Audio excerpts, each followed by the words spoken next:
l'étude de Drift, c'est une petite étude, mais qui est la seule dans son genre.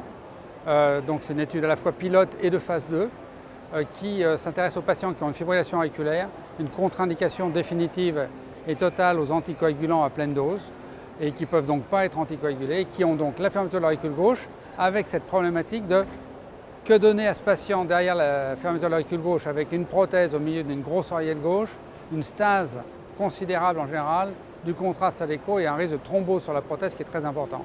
Et bien évidemment, on est très ennuyé. Les cardiologues interventionnels, empiriquement, utilisent ce qu'ils connaissent, c'est-à-dire le traitement antiplaquettaire double avec aspirine et clopidogrel qui vient du stent, qui n'a rien à voir, et qui n'a pas beaucoup de logique dans cette situation au sein de l'oreillette gauche, sur des pressions basses avec de la stase qui ressemble plus à une stase veineuse qu'à autre chose. Et donc, la question qu'on s'est posée, c'est est-ce que ce ne serait pas plus logique de donner une dose faible d'anticoagulant à ces patients plutôt que de donner un traitement antiplaquettaire double. Ce d'autant qu'on a des études comme ActiveW qui nous disent le traitement antiplaquettaire double, ça fait autant saigner que la coumadine. Et on a une autre étude comme Averroès qui nous dit un NOAC, ça fait la même safety que l'aspirine.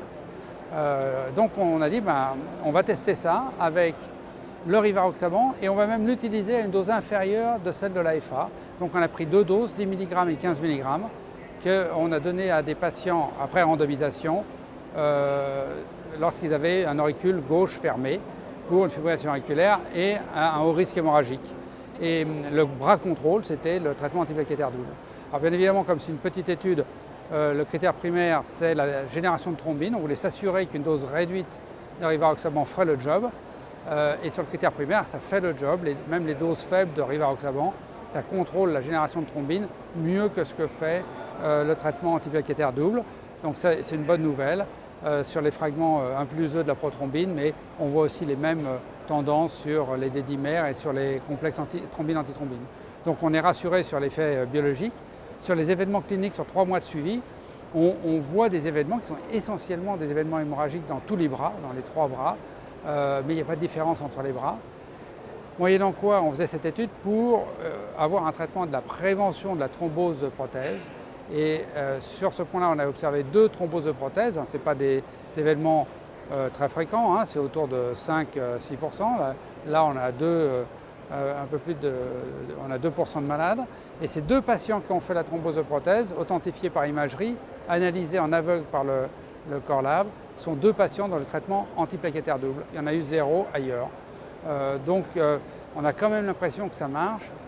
Alors qu'est-ce qu'on va faire de ça?